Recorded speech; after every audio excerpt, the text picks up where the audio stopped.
On this episode of Storm Stories, a tornado ravages a small town in Alabama. It sounded like 10 jumbo jets revved up, ready to go. The house kind of shook, kind of lifted. I do not remember anything else after that. My son, he was screaming, I don't want to die, I don't want to die, I don't want to die. It's literally like you had a bunch of Lego homes and somebody just took their hand and went, wow. Everything was just gone. And later, a flash flood decimates an Arkansas campground in the middle of the night. All I could hear was this god-awful roar. It started off at 3 feet, and then to have it go from that to 20 feet higher that fast. It just keeps getting higher and higher and deeper and deeper. It's pitch black. There's no light.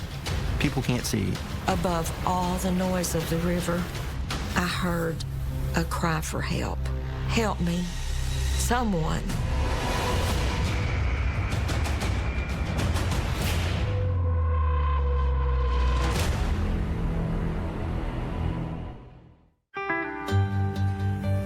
It's March 2019 in Beauregard, Alabama, a sprawling rural community 27 miles west of Columbus, Georgia.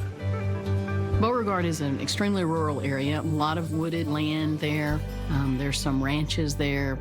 There are also a lot of land that people have mobile homes on. If you're riding down the road and your folks are going to wave, and you're going to wave back, and they may not know you, they're just trying to be nice and polite, and that is Southern hospitality. It's probably the best community in the world. In my eyes, it is. Sunday, March 3rd. Thunderstorms begin churning through eastern Alabama. We are watching a really strong, broad circulation with this storm. Let's zoom on in, get a better look at that. On the southeast side of Beauregard, 16-year-old Angela Rivera is with her mother and stepfather in their mobile home. I was laying on my bed on my phone, texting my friends. I don't think it was raining that hard, but there were some thunders. And I know my mom was making fun of me because I'm very scared of thunders. The thunder isn't bothering Beauregard resident Riley Belcher one bit. In fact, he's enjoying it. I love to watch the thunderstorm roll in. I love to watch the lightning pop. I love to watch the rain come, sit on the porch, watch them roll in. I don't know that I should have been a meteorologist, but I do like the weather. It is a very dangerous day across parts of the southeast. A highly energetic atmosphere now coming into parts of Georgia and Alabama. Then Riley catches a weather report on TV. Got a new warning to tell you about now in eastern Alabama. That's Lee and Russell counties under warning until 2:45. We could be looking at a really damaging tornado here. The weatherman went from talking like we're talking here to a sense of urgency in his voice. He said, take cover now. This is a huge, massive storm. And I thought, So I walked out on the porch. Oh my God. First thing I noticed was this big, huge, massive black cloud. What Riley is seeing is much more than just a black cloud.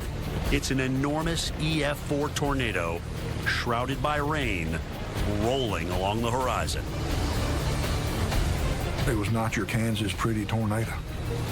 It was just a huge black cloud that was sitting on the ground. I knew the weather was coming to us. I've never really been scared of weather. And as I was standing on the porch and was praying, I was scared. A mile and a half to the east, Ebony Wilson is at her mother's house when she receives a tornado warning on her phone. When I got the alert, I'm sitting here thinking, is this real?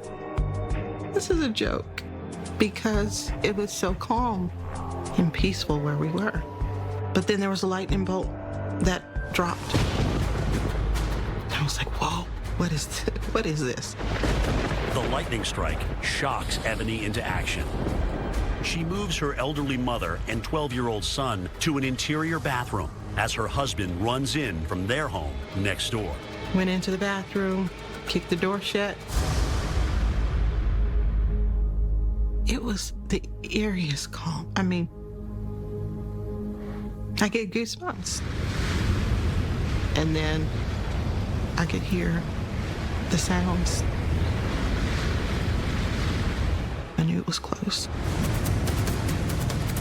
As I was standing on the porch, the pressure was so intense. I saw the clouds, and then I heard it. To me, it sounded like 10 jumbo jets revved up, ready to go. That was the first time in my life that my appreciation for weather changed. And I was scared to death. Not just from the tornado, because I thought I was going to lose my family. Inside the house, Riley's wife, 2 daughters, and 5 grandchildren. I had to pray for our safety, the lives of my grandchildren, the lives of my wife, my daughters, for God to protect us. At that moment, I did not think we would survive. Outside Angela Rivera's home, the storm has revved up its fury. I remember looking out the window and seeing the power lines shaking very hard. And it was raining very hard, so you couldn't see the houses, the trees.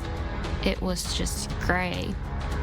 I think my stepfather was the one who said, "It's a tornado," and my mom sat next to me. I think my stepfather was closing doors. Meanwhile, in a small bathroom in her mother's home, Ebony is hunkered down with her family. Then she hears what sounds like bricks being pulled from the sides of the house. I remember the sounds of tick, tick, tick. The pressure was so great on our chest. I mean, it just felt like your chest just wanted to pop. It was so strong. My son, he was screaming, "I don't want to die, I don't want to die, I don't want to die." And I said, "Son," I said, "pray your way through." 150 to 100 units, we're going to have confirmed tornado. We have massive damage, massive damage. Trees were gone, snapped off, laying down. All the homes that were there were gone. You can't find your neighbor? Find anybody? Everything was pushed up into the wood line. Lake County 911, what's your emergency? Yeah, there's a family's house that got blown over by the damn tornado. I mean, it's utter devastation. How is that as your house? Gone. It's gone.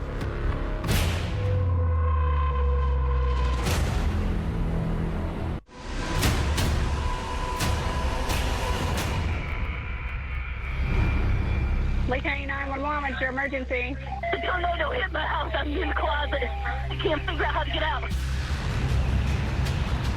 An EF4 tornado with wind speeds of 170 miles an hour blasts into the rural community of Beauregard, Alabama. Is anyone injured? Yes, I think one guy, I think he may be dead. Looks like he smashed into the car. That day, I have some memories and they're all blurry. As the tornado approaches, Angela Rivera and her mother are taking cover in the hallway of their mobile home. I just remember being next to my mom and just closing my eyes. And the last thing I know is the house kind of shook in a way, kind of lifted. I do not remember anything else after that. At the same time, Riley Belcher is on his front porch, watching the twister in disbelief. I walked back in the house, and I told my wife to get in the hall now. So they went to the hall. They asked, should they cover up with something? I said, cover up whatever you can find. I went back to the porch.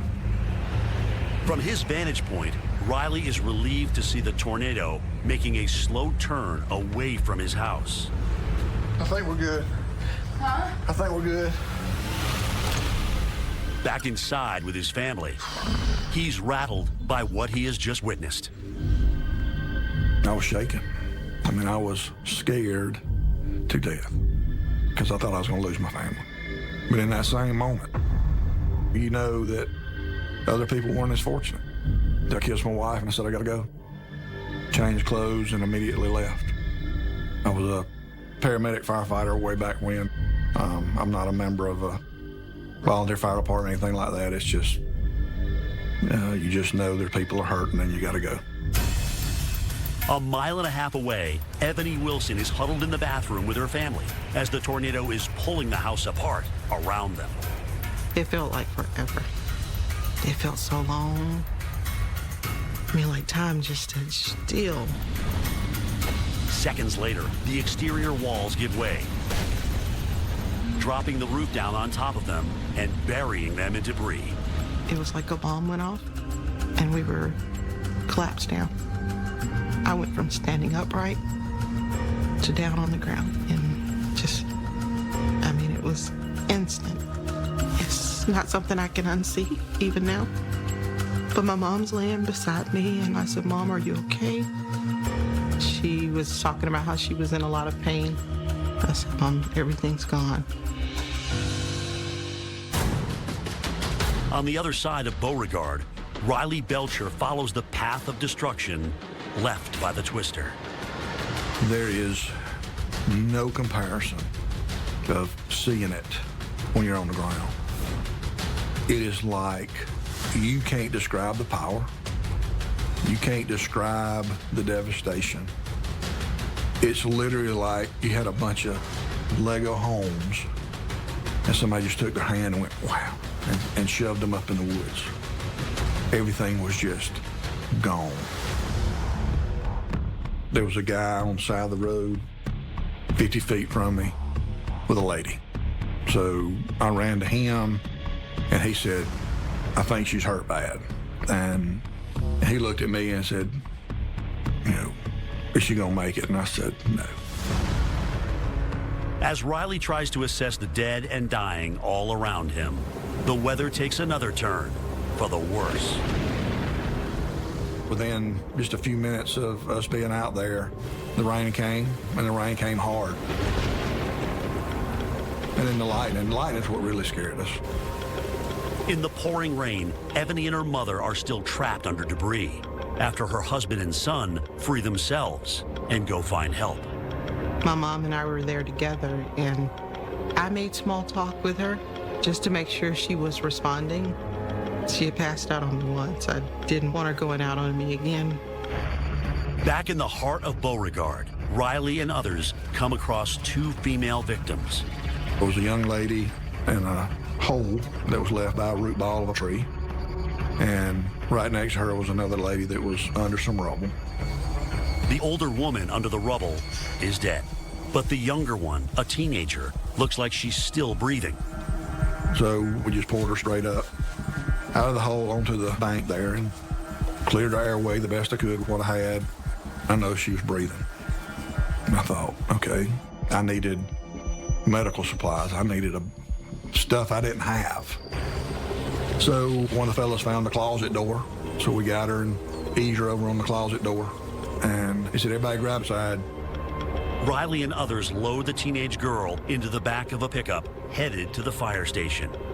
So we get her to the volunteer fire department, and the county coroner was there. He reached in his pocket, pulled out a pen, reached over and raked it up the bottom of her foot. She didn't flinch. He looked at me and I looked at him. You know, at this point you think, okay, I had saved the organ donor.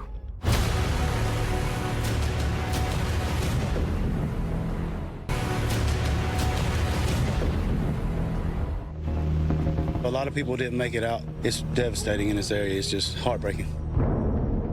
Sunday, March 3rd, 2019. It's a terrible disaster, you know. It just ripped this town apart, really. An EF4 tornado has just torn through rural Beauregard, Alabama. Riley Belcher, a local resident with paramedic experience, jumps into the fray as a first responder. Anytime you have something of that magnitude, you know, the major injuries are going to be blunt force trauma. The seriously injured teenage girl who Riley rescued has now been moved to the area's closest hospital. the East Alabama Medical Center. To an outsider, it would have looked very chaotic because there were so many staff around. All the physicians were called in, all the nurses were called in. So it was a mass undertaking. Back in Beauregard, Ebony Wilson and her 72-year-old mother, Ernestine, are pulled from their now demolished house. Jesus. This cell phone video, taken by a family member, shows Ebony and her mom just 30 minutes after the tornado flattened their home. I thank the Lord. You tell God thank you. Tell God thank you. The trailer completely Where gone. Miss Lois at? Miss Lois' house gone too. Ebony and her mother are transported to the hospital in stable condition, but many residents are not as lucky. The hospital chaplain, Laura Eason, helps families who are trying to locate their injured or missing loved ones. One of those, the teenage girl who Riley Belcher rescued and thought was dead. I actually jumped up in a chair in the middle of the lobby of hundreds of people and just got everybody's attention and said, we have this young girl that's just had surgery. This is what she looks like. This is the approximate age we think. Does that describe any family member? From the back of the room, Andrea Rivera recognizes the girl as her younger sister, Angela. I do not remember anything until I woke up in the hospital and I saw nurses all around me. I had surgery on my back, 3 fractured vertebrae. I had punctured lungs, had some bleeding in the brain.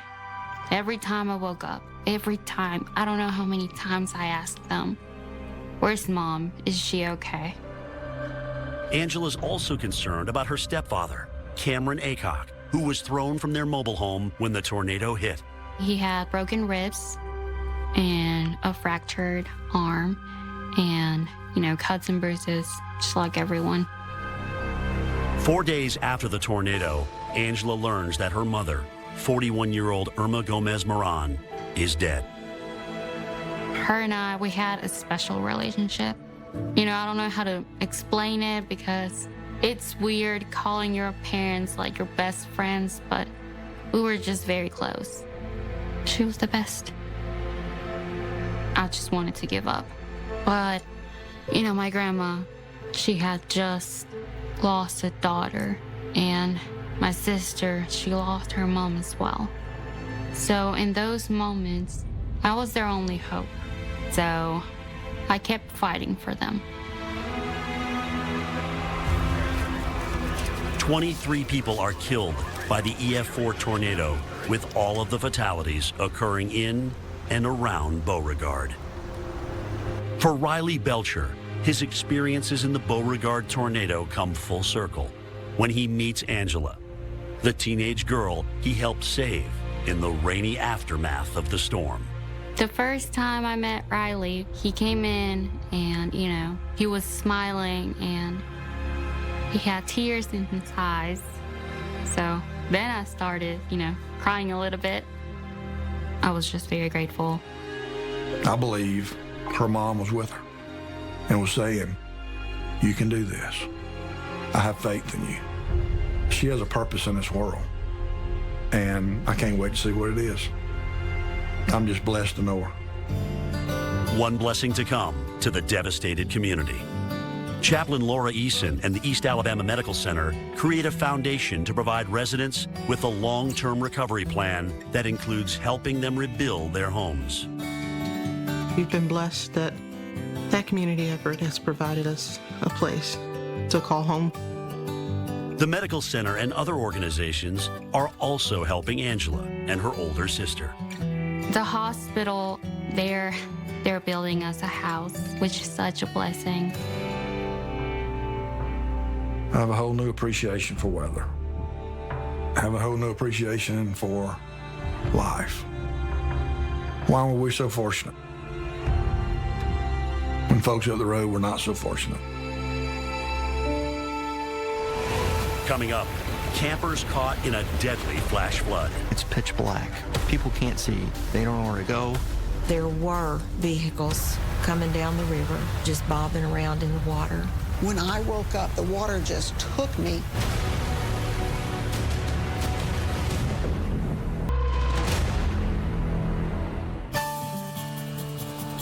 Western Arkansas, home to the Albert Pike Recreation Area, 110 miles southwest of Little Rock.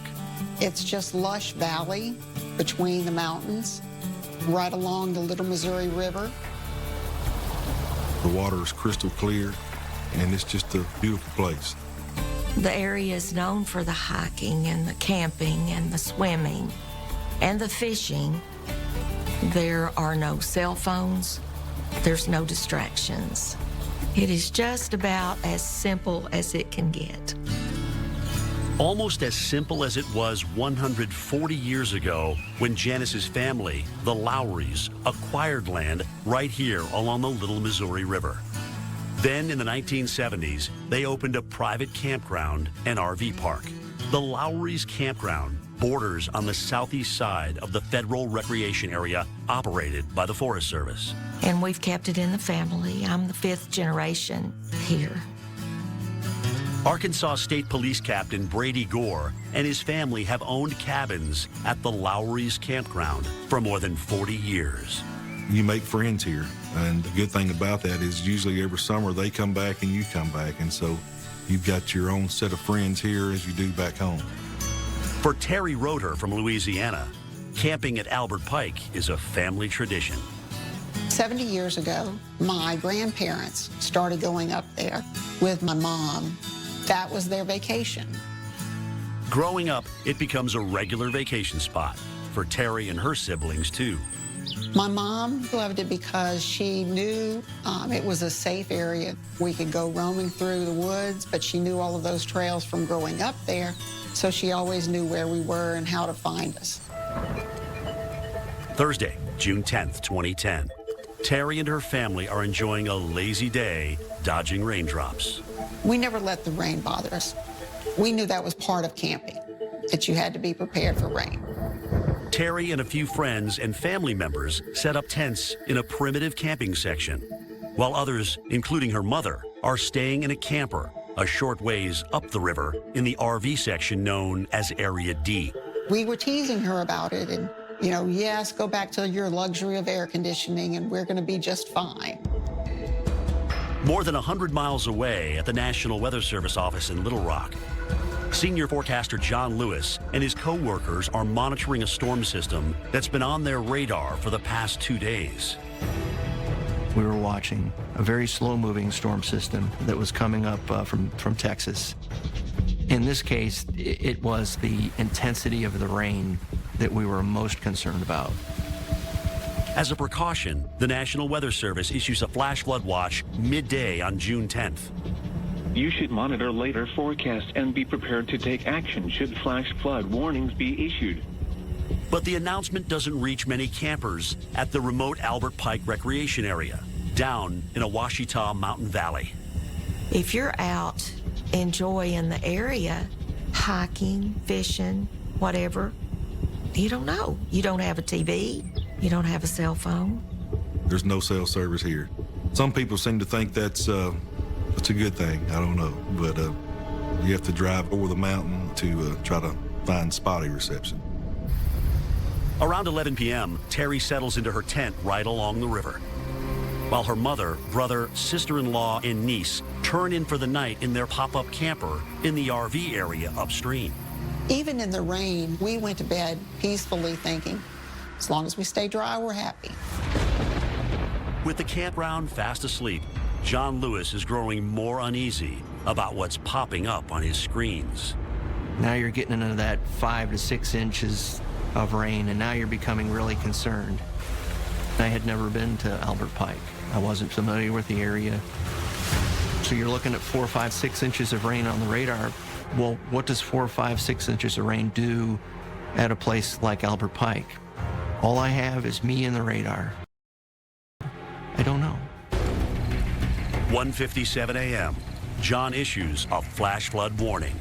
The National Weather Service in Little Rock has issued a flash flood warning for Montgomery County in western Arkansas. I start looking at it on a map. And it appears that there's a lot of camping that goes on there, and the Little Missouri River runs through it. That's what gets me more and more concerned. We were awakened by pounding on the door, yelling for us to get up. I'm a police officer, so the first thing I thought, either the cabin's on fire or somebody's trying to break in. So I jumped up, and all I could hear was this god-awful roar. I knew immediately what was going on, that it was the river. The phone rang, and I got up and answered the phone, and it was one of our cabin owners that said that the river was up and there were vehicles floating down the river with their lights on. And the campers in our RV park were floating. When I saw where the river had gotten to, I knew this was going to be a major flood. So I called 911. 2:45 a.m. Janice tells the dispatcher, get the helicopters, get ambulances. We have a major situation here. The river that's normally 100 yards or so at least from my cabin was right at my deck, just a few 15 feet away. And a cabin below us broke away and just started floating down the river. And when it did that, it pulled the electric line that was above our head, and all the electricity and all of Albert Pike went out. Everything went dark. The river was so loud, just the crashes and snaps and bangs and everything was so loud that it was difficult to communicate with someone right beside you. About a minute or so later, we could hear a female that was screaming for help. I had my police car, so I immediately turned my spotlight on her. 3 a.m. John Lewis issues a second flash flood warning. This includes the Albert Pike Recreation Area, with flash flooding likely. Inside the federal campground, Terry Roeder is startled awake in her tent along the river. I heard a big horn blowing, and my cousin had seen the water coming up and blew the horn kind of as a warning to us.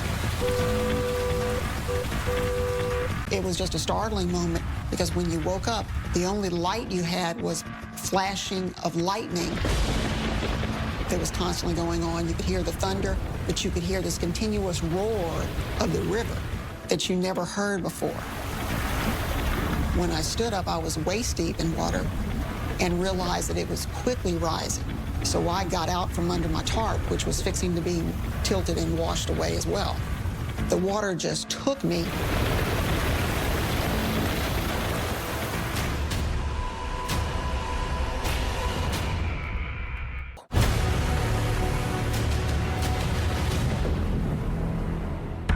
The National Weather Service in Little Rock has issued a flash flood warning. This includes the Albert Pike Recreation Area. June 11th, 2010. About 300 campers are still asleep when a flash flood hits the Albert Pike Recreation Area in western Arkansas, along the Little Missouri River. It started off at 3 feet, and then to have it go from that to going up 3 or 4 feet every half an hour until it reaches, I think it went 20 feet higher that fast. And you're asleep through a lot of it. It's pitch black. There's no light. People can't see. After sending out 2 flash flood warnings, National Weather Service forecaster John Lewis calls the Montgomery County Sheriff's Department, located near Albert Pike.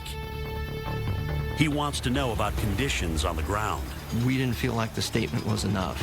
So we called the sheriff's office and said, we might be having flash flooding at Albert Pike. Do you know of anything, and what can we do about it? And I think it had previous flooding over the years, so it was a pretty common occurrence. So he didn't sound really that alarmed by the flooding down there. After being startled awake by fellow campers banging on their cabin door, Arkansas State Police Captain Brady Gore and his wife rush outside. They see a young woman in the middle of the river, clinging to the remnants of a cabin. At that point, we saw we had someone in the water. You know, that changed everything for me. I went to work. We had some rope and some flotation devices, and we attempted that a couple times to throw the inner tube to her, but the water was so violent and swift that as soon as that flotation device hit the water, it was gone. At that point, I went back to my police car and radioed the state police troop headquarters in Hot Springs, told them that we needed immediate law enforcement assistance and water rescue personnel. The response he gets minutes later is not what he's expecting. Over the radio, I got the bad news that a rock landslide was completely blocking the highway. And so basically, we were on our own for a while. Half a mile up the Little Missouri River, Terry Roeder is struggling to keep her head above water. The flash flood has just roared into her camp inside the Albert Pike Federal Campground. Then I realized we needed to move. I needed to go towards the side of the mountain. And it went from my knees to above my chest. And all this time that I'm trying to move, it just keeps getting higher and higher and deeper and deeper. I pretty much had to swim to the side of the mountain. I had to kick my legs and swim because I could no longer touch. Along with others in her camping section, Terry climbs onto dry land. Then she looks upstream to where her mother and other family members are staying in a camper in the D area of the park. I kept telling everybody they have to be okay because they were in a different area, the higher ground than we are. And so we thought that they would be okay. But under the dark of night, things are not at all okay in Area D. With its close proximity to the mountainside and the river, the campsite is actually part of a very narrow floodplain, and it's rapidly taking on water. My niece, Tara, told me that she opened the door and the water was right there. Inside the camper, Terry's mother, brother, and sister-in-law are just waking up. And then they felt something hit them, and the whole camper imploded. Terry's 30-year-old niece, Tara, is thrown from the camper and into the raging water. As Tara struggles in the violent current, Terry's 69-year-old mother, Kay, unable to contend with the powerful floodwaters, is washed away. Meanwhile, Terry's brother, Bruce, and sister-in-law, Debbie, are also fighting to stay above the water. A half-mile away at Lowry's campground, owner Janice McCrae and State Police Captain Brady Gore are still trying to reach the woman in the middle of the river who was hanging onto a piece of a cabin wall. There was too much water and it was too swift. We couldn't get to her. Around 5:30 a.m., a firefighter pulls her to safety. Water levels soon begin to recede, allowing others who were trapped by the flash flood to finally set foot on solid ground.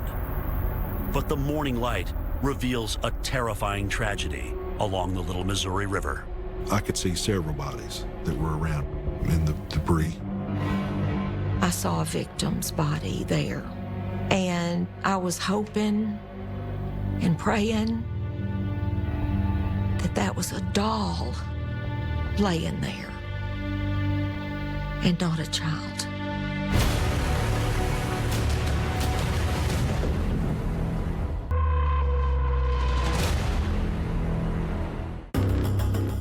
Western Arkansas, Friday, June 11th, 2010. Water is receding after a nighttime flash flood ravages the popular Albert Pike recreation area where hundreds of campers were sleeping. It was almost like you pulled the plug out of your bathtub. That's how fast that the water receded. Unfortunately, we did see the first few casualties of the flood. I could see several bodies that were around in the debris. I saw a victim's body there. And of course I began to pray. At first I was hoping and praying that was a doll laying there and not a child. And I told my husband that I needed help. There was the body of a child Arkansas State Police Captain Brady Gore steps in to deal with the mounting casualties. There were more bodies, obviously, near the camping areas, but there were some bodies that were on down the river. We made a decision to use the federal camp bathrooms as a temporary morgue. After having to swim to safety herself, Terry Roeder makes it to higher ground. She drives upriver to where her mother Kay, brother Bruce, sister-in-law Debbie, and niece Tara were staying in a pop-up camper. When I got out of the truck, I saw my niece standing there alone. And at that moment, I knew in my heart that we had lost my mom and Bruce and Debbie, because otherwise she would not be alone. So I went and I gave her a big hug and we cried together and I said, it's gonna be okay. I've got you now. At an office inside the federal recreation area, Terry identifies photographs of the bodies of her mother, brother, and sister-in-law. I had to go and had my own personal cry so that I could deal with the rest of it, because I knew then I had to be strong and be able to help. My mother would have wanted me to be the person that helps everyone else. They found only the chassis of the trailer days later. The best thing I can describe my mom is that she treated everybody like family. She was one of the matriarchs of Albert Pike. As the death toll rises, John Lewis is just getting home from his overnight shift at the National Weather Service in Little Rock. After issuing flash flood warnings from afar, John has no idea what's happening at Albert Pike. I turned on the news, and then all of a sudden it was just like a bomb went off. We have breaking news. That's what the guy said, and I remember it like it was yesterday. We have breaking news from the Albert Pike recreation area. 2 a.m., the river is about 3.5 feet. By 5:30, it was 23 feet high. I mean, that's a lot of water in a hurry. 4 people have been confirmed dead, and we've got 70 people missing. And at that point, it's like, I didn't know. My mouth was open. I think the folks that have lived here all their lives have indicated that they've seen floods before, but they've never seen anything like this. So I don't know if anybody can imagine what those people were going through. When all was said and done, it was 20 fatalities, which in Arkansas was the deadliest flood event in our recorded history. From there, you're left with, did I do everything I could have done? Is there something I could have done outside of driving through there with a bullhorn and waking everybody up? I mean, outside of that, is there? And to this day, I don't know. I just don't know. These 20 people that lost their lives, they were with their family, camping, first couple weeks of the summer break. And so that's one thing that was tough for me for a long time to overcome, was they were doing what everybody should be doing. In memory of those lost, Janice McCrae and others erect this memorial on her property. My life is in 2 stages: before the flood and after the flood. If that can tell you just how much impact the flood had on my life. It's not the property damage, not at all. It's not the lost business. It's the lost people. In the aftermath of the flood, family members of some of the victims, including Terry Roeder, sue the federal government. They allege that the U.S. Forest Service was well aware that the part of the campground, Area D, where their relatives died, was built in a 100-year floodplain. They were actually in a floodplain because it was a big circle of the river, and across the street from them was a rock cliff to go up that mountain. So they really, even if they had had the time, they wouldn't have had anything to physically climb up. Terry and the other plaintiffs also claim the Forest Service failed to place warning signs or train staff on how to handle an emergency. There were no warning systems set up at Albert Pike to know when the water was getting to a certain level. I think that the deaths could have been preventable. The suits are dismissed on a technicality. But in the meantime, the government bans overnight camping at Albert Pike, a ban in effect to this day. But Terry Roeder and other veteran campers think it should be reopened with improved safety procedures. My mother had gone camping at Albert Pike since she was 9 years old.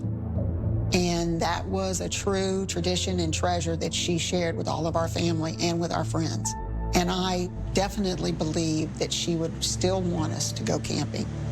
Camping is too much a part of my life to give it up. This is my home. I'm here for better or for worse. And I hope that it's all the better. That river runs through my veins.